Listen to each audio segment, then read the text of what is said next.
We all know we should not drink and drive. Let's look at some mathematical data to show why. In 2007, a university study was published investigating the crash risk of alcohol-impaired driving. Data from 2,871 crashes were used to measure the association of a person's blood alcohol level, referred to as BAC, with the risk of being in an accident. The table shows results from the study. The relative risk is a measure of how many times more likely a person is to crash. So for example, a person with a blood alcohol level of 0.09 is 3.54 times more likely to crash as a person who has not been drinking alcohol. Number 1, let X represent the blood alcohol level and Y represent the corresponding relative risk. Use exponential regression to fit a model to this data. And we'll be using Desmos to perform the regression. Number 2, after 6 drinks, a person weighing 160 pounds will have a blood alcohol level of about 0.16. How many times more likely is a person with this weight to crash if they are driving after having a 6-pack of beer? Round to the nearest tenth. For the first step, we enter the data in the Desmos graphing calculator. From Desmos.com, click Open Graphing Calculator. In the upper left-hand corner, click Add Item, which is the plus sign, select Table. We enter the blood alcohol level in the X1 column and the corresponding risk in the Y1 column.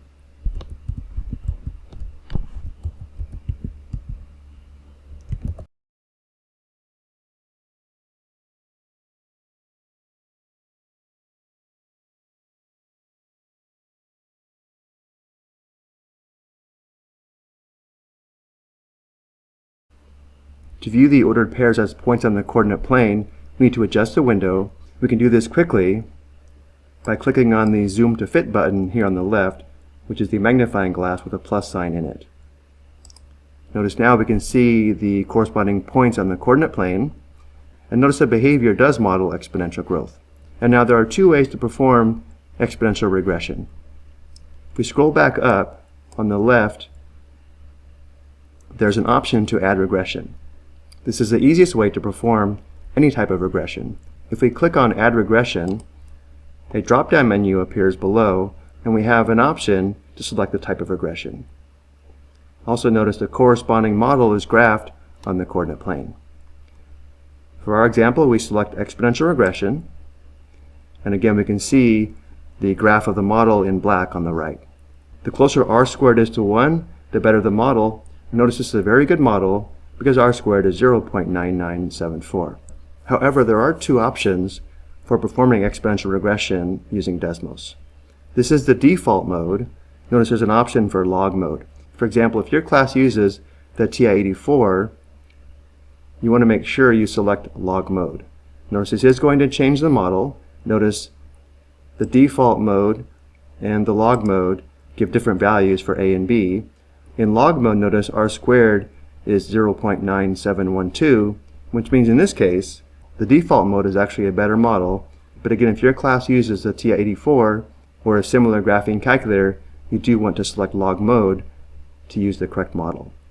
And again, looking at the graph on the right, notice the 2 graphs are slightly different. This is one way to perform exponential regression using Desmos. The other option is to go down to cell 2, and because the variables in the table are x1 and y1, we enter y1 and then not equals, but the tilde symbol. The tilde symbol can be found by clicking on the keypad and then ABC, and this is the tilde here, which looks like a small wave. And then we enter a times b to the power of not x, but x1. And if we scroll down, again, we get the default exponential regression model. And if we click on the log mode, we get the exponential model using log mode. Let's take both models back to our presentation and continue. Notice in both models the base b is in scientific notation. Let's convert both bases to decimal notation.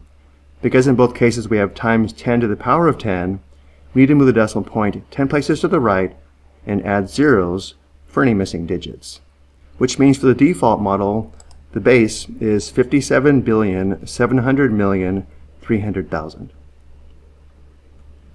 And for the log mode model, I did compare this to the output from the TI-84, and notice there is a slight difference.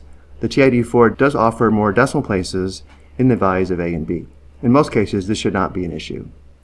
The base for the log mode model is 22,072,000,000. And now let's answer the question below. After 6 drinks, a person weighing 160 pounds will have a blood alcohol level of 0.16. How many times more likely is a person with this weight to crash if they drive after having a 6-pack of beer? Because we're given the blood alcohol level of 0.16, for both models we substitute 0.16 for x. For the default model, y is approximately 29.4, which means the person is about 29.4 times more likely to crash than if driving sober. And for the log mode model, y is approximately 26.3, indicating the person is about 26.3 times more likely to crash than if driving sober. I hope you found this helpful.